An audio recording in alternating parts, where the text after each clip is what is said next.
गया है इंतजाम। सबको इंतजार है इस फैसले का, इस जिंदा सबूत के खिलाफ, पाकिस्तान के खिलाफ ये जिंदा सबूत कसाब जिसको सजा आज सुनाई जानी है। संजय गोविलकर उस टीम के हिस्सा थे जिन्होंने जिंदा फिदाइन कसाब को गिरफ्तार किया था। Assistant police inspector Sanjay Govilkar से बात की स्टार संवाददाता जितेंद्र दीक्षित ने। आखिरकार अदालत ने अजमल आमिर कसाब को मुंबई हमले के मामले में दोषी ठहरा दिया है, लेकिन इंसाफ की प्रक्रिया शुरू होने से पहले उसे पकड़ा किस तरह से गया था, इसकी कहानी भला उसे पकड़ने वाले से बेहतर और कौन सुना सकता है। हमारे साथ मौजूद हैं एपीआई संजय गोविलकर, जो कि उस एनकाउंटर टीम के सदस्य हैं जिसमें कि अजमल आमिर कसाब, जो कि एक फिदाइन था, मरने आया था भारत में, उसे जिंदा पकड़ा और उसके साथ ही इस्माइल को मौत के घाट उतारा गया। अब चूंकि ऑर्डर आ गया है तो ये एक बार फिर से हम आइए जानते हैं कि आखिर उस रात 26/11 की रात खूनी खेल अजमल कसाब ने जो शुरू किया था उसको कैसे खत्म किया गया, किस तरह से चौपाटी पर वो एनकाउंटर हुआ था। संजय जी। जितेंद्र जी, आप तो जानते ही है कि 26/11 अपने देश के लिए बहुत ही एक काला दिन था और उस दिन जिस तरह से अचानक अपने पे पे हमला हुआ था, वो उसे देखते हुए हमें इस बात का अंदेशा नहीं था कि इस तरह से कोई हमारे ऊपर हमला कर सकता है। और जैसे ही वीटी स्टेशन पे और अलग अलग जगह पे जब फायरिंग हो रही थी, ये जब अंदेशा हमें मिला, तो जैसे ही अंदेशा मिला हम लोग वहाँ से मैं डे ड्यूटी करके गया था, वहाँ पे पहुँचा। हमारे सीनियर इंस्पेक्टर नागापा माली साहब ने मुझे वहाँ पे नाकाबंदी के लिए जाने के लिए कहा। वहाँ पे भास्कर कदम, तुकाराम उम्बाले साहब और बाउदनकर साहब और हमारा 15 जनों का टीम था। जैसे ही हम लोग 15 जनों का टीम था, वो टीम हम लोग नाकाबंदी के लिए खड़े थे। तकरीबन 12:15 बजे हमें एक संदेशा मिला कि विधान भवन की तरफ से एक स्कोडा कार आ रही है। और जैसे ही वो संदेशा मिला, हम पूरे होशो हवा से, जैसे आँखों में बोलते ना, जान ला के हम लोग वहाँ पे नाकाबंदी के लिए तैनात थे।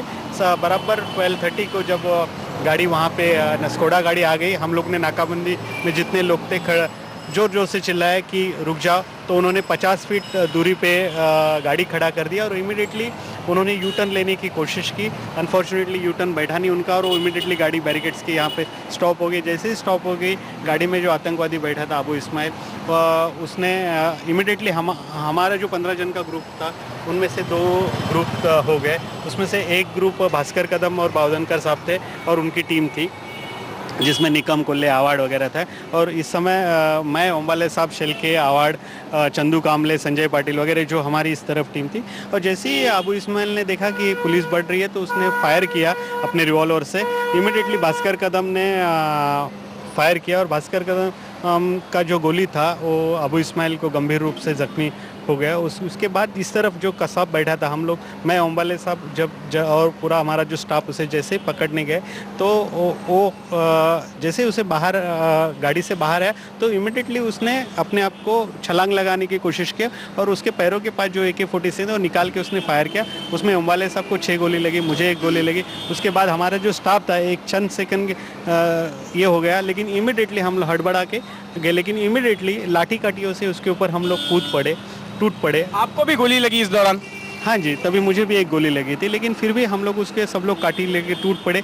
और जब देखा उसके बाद इतने बड़े हथियार है तो हम लोगों ने डिसीजन लेके उसे ज़िंदा पकड़ना चाहिए और हमने उसे ज़िंदा पकड़ लिया। तब उसके बाद मुझे और ओम्बाले साहब को हॉस्पिटल भेजा गया और कसाब को और अबू इस्माइल को नायर हॉस्पिटल भेज दिया गया। सुना है कि आपने गोली लगने के बावजूद अपने टीम के लोगों को आगाह किया कि इस शख्स को जिंदा पकड़ा जाना चाहिए, ये बहुत काम का आदमी हो सकता है, ये एक सबूत हो सकता है और इससे जानकारी मिल सकती है कि आखिर आतंकियों ने किस तरह की साजिश रची थी और किस तरह से वो भारत पहुंचकर अपना खूनी खेल कर रहे थे। मुझे लगता है कि स्पॉन्टेनियसली आया हुआ ये था, इसमें कोई ज़्यादा इंटेलेक्चुअल वाली बात नहीं है।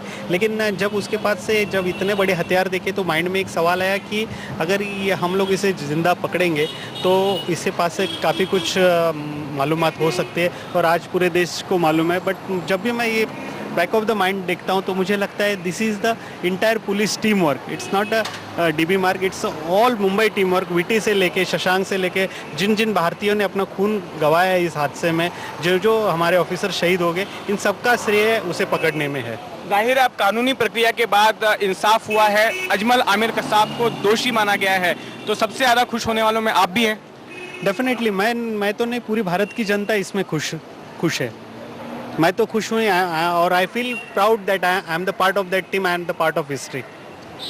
Thank you Sanjay Goyalkar ji. तो आपने सुना संजय गोयलकर, वो पुलिस अधिकारी जिन्होंने आगाह किया था कि जिंदा पकड़ा जाना चाहिए अजमल आमिर कसाब को। इससे कई सारे सबूत मिल सकते हैं, कई सारी जानकारी मिल सकती है। और आज सबसे ज्यादा खुश होने वालों में संजय गोयलकर भी हैं।